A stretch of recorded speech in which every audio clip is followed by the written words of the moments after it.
Dart tutorial, and in this tutorial I'll be teaching you everything about Dart programming language.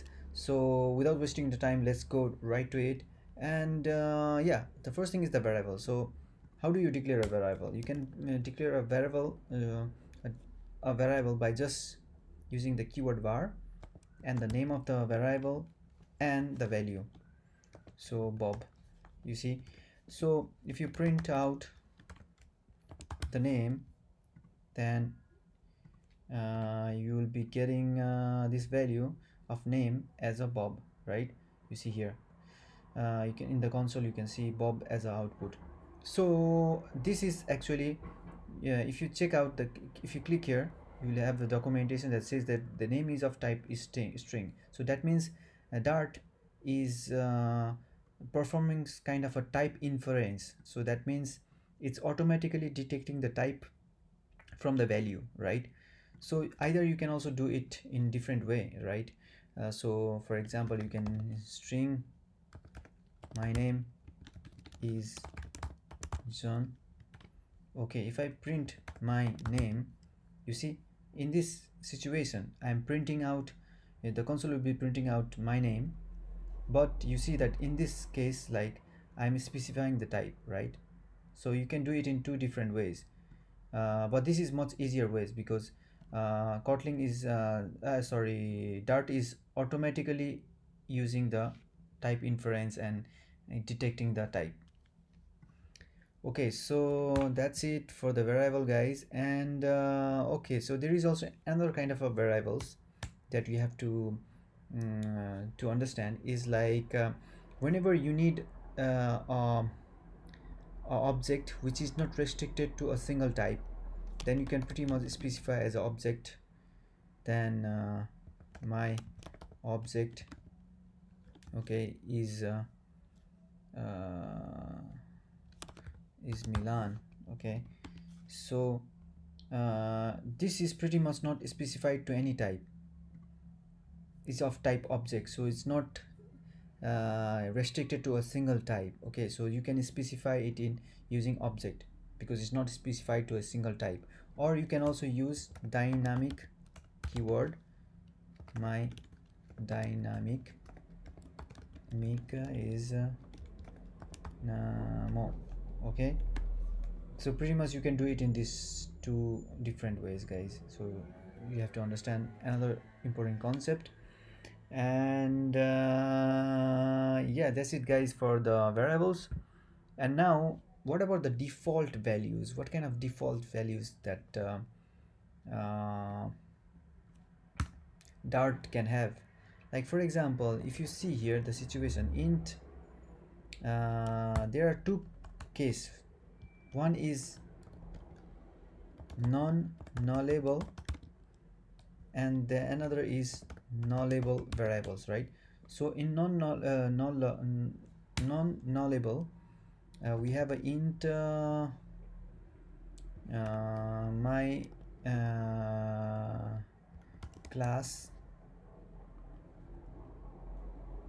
Okay, and there is a nullable which is like my id. Okay, so if I print my class and if I print my id, what will happen, guys? Just you can guess. There is already a error here, line 10. The non-nullable local variables my class must be assigned before it can be used. So that means the non-nullable is always expecting a value. So you cannot um, compile this code because Dart is gonna give you an error. So it cannot be, you cannot compile it. So that is the property of Dart being non-nullable. Okay, so it's by default not nullable. But so let's assign a value. My class is my class is actually first class. So but my id, what I want to like make you understand is the default value. For example, if in this case it's a nullable value, but I have not assigned it, right? So when you don't assign it, if I run this application, just guess what is gonna print out. It's gonna print out a null, because by default the default value for a nullable type is null, as you can see here. So it's gonna print out 1 and null, as you can see here. So this is the important concept that you have to understand. And another interesting thing I want to make you understand is like this assert. So production code, as you can see here, the note is like production code ignores the assert call. So during development, on the other hand, assert condition throws an exception if condition is false. So if I give a condition like my class not equals to 1, then throws the exception, right? So now if I run this, it's gonna throw an exception because this condition is actually false, because actually my class is 1, I have already assigned here. So it's gonna be false, and if I run this, it's gonna throw a runtime like it's gonna throw a uncut error exception, assertion failed. And that's it, guys. So sometimes, yeah, you don't need to initialize the values, right? uh, you don't have to initialize a local variable when it's declared. To assign its value before it's used. So you have to be also careful. Like for example, my class, I don't assign it, but I can assign it here somewhere here. Like if my id equals to null, assign, you can assign a value like my class equals to 1, like 1, else my class equals to 2. Sorry guys, also we have to use this one. So now you see that the error is disappeared here, so I can pretty much okay, I have to remove this assertion because I don't need that right now. So you can see here, let's see, my class is always 1, yeah, and it didn't print give me any error, like even if my non-nullable value is not assigned in the beginning, right? You just need to assign it before you using it. Okay, so this is also the important concept that you have to understand. Okay, so that's it, guys. So, and also another interesting thing is like the late variables. So for example, we can use a late modifier. Yeah, actually it's doing the same thing, late modifier, two use cases. Like it has two use cases, like declaring a non-nullable variable that's initialized after its declaration. Like in this situation, as you can see here, it's like you just tell that it will be initialized later on in the code. Okay, not instantly here, right? It is gonna initialize later on by some certain condition, is when the some certain condition pass. Okay, and then use it. Okay, so this is also another way of doing one of the use case. And there is another use case is like lazily initialize a variable. Like you can lazily initialize, like for example here, late, you can lazily initialize as you can see here, late string temperature. Sorry guys,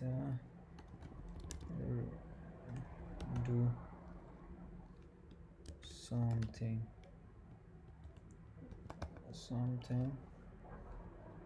Okay, in this case, as you can see here, is lazily initialized. Okay,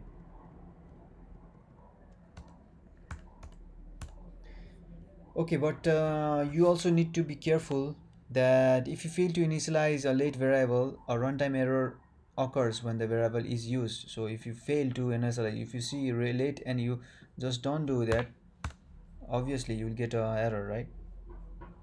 A runtime error. So you have to always be careful. When you specify let keyword, that means you have to initialize it later on.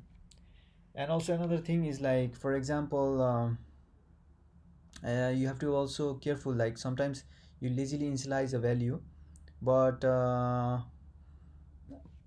this is a program only called programs only call to read thermometer. So that means it is the only program that's calling this is the only, like, call to this function read thermometer. Okay. And sometimes also you have to be careful that it's never used. And yeah, sometimes it can be expensive for your for a program, because it's lazily initialized but never used. So yeah, always be careful while making initialization.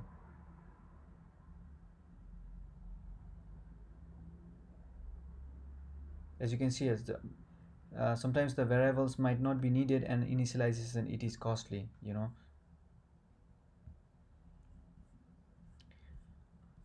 Okay, so now finally let's go to another interesting concept that is called final and constant. So we have this keyword called final, which is actually kind of you cannot instance variable can be final but not constants.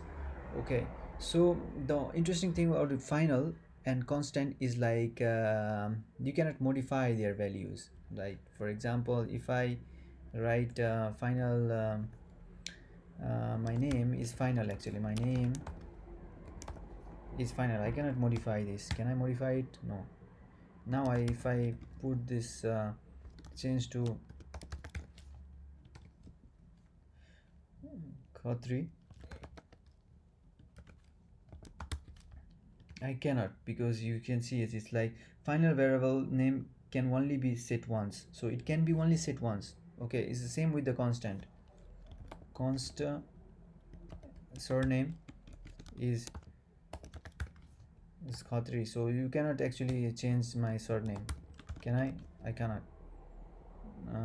It will give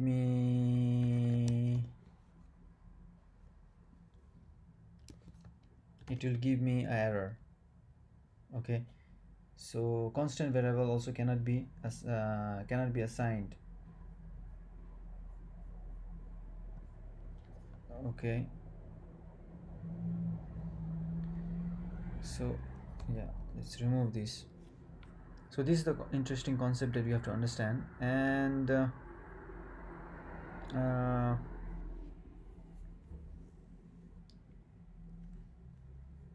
so yeah, use constants for variables that you want to be a compile time constants, like this one. For example, as you can see here, constant bar, and it's actually used here in this case situations to calculate this formula, right, to find the ATM, like atmospheric standard atmosphere. mm,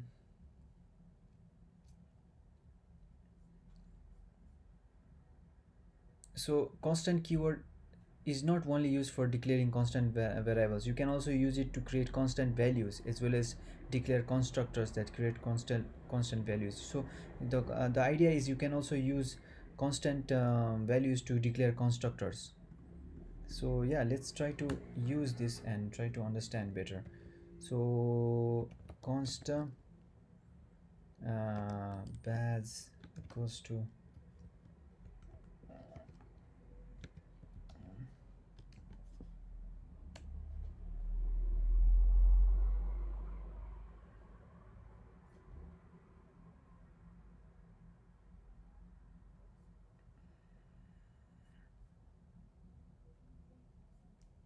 so now you can see that baz okay, but the you can't change the value of constant variables. As you can see here, baz, if I initialize it to 42, I will be getting an error. Cannot be assigned, can't be assigned a value.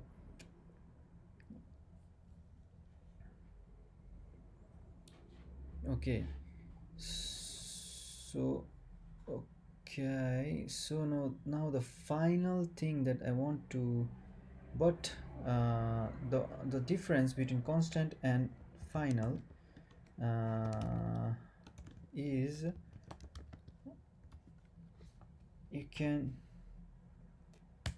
reassign it. So if I bar is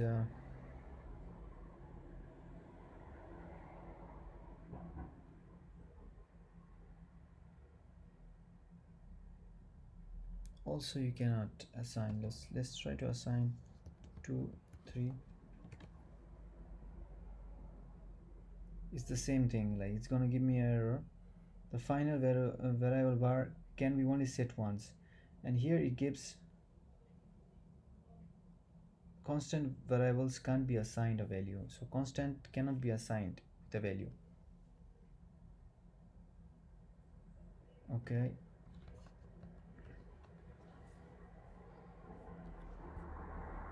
okay, so now finally let's check out this interesting concept is like uh, for example, you can define constants that use type checks and cast. Okay, so collection spread operators like this one. Okay, so let's take this example and let's try to check out. So const object which is of dynamic type, like yeah, which is a dynamic type, and I create a constant list I as int.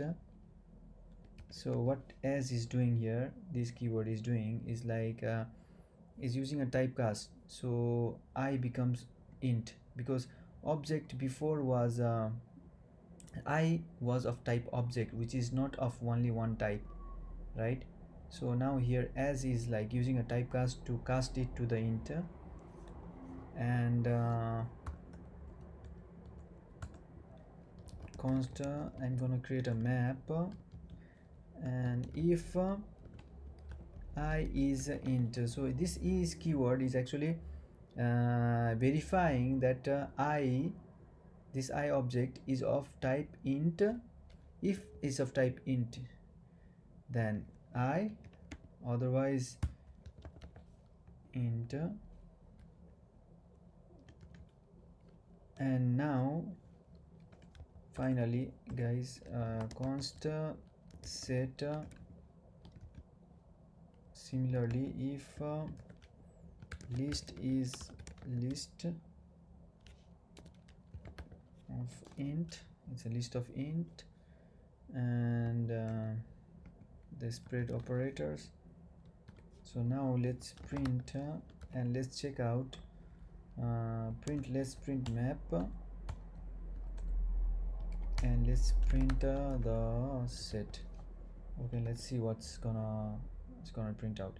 Set is obviously gonna print out this set of 3, and map is also gonna print out map of 3, which is mapped to a int, right? You see.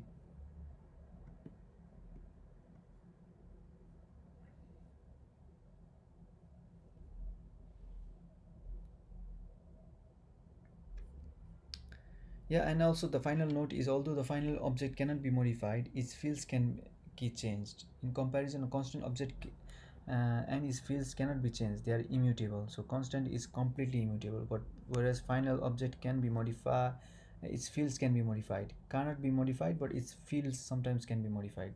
Okay, uh, as you can see here, the field of I, yeah.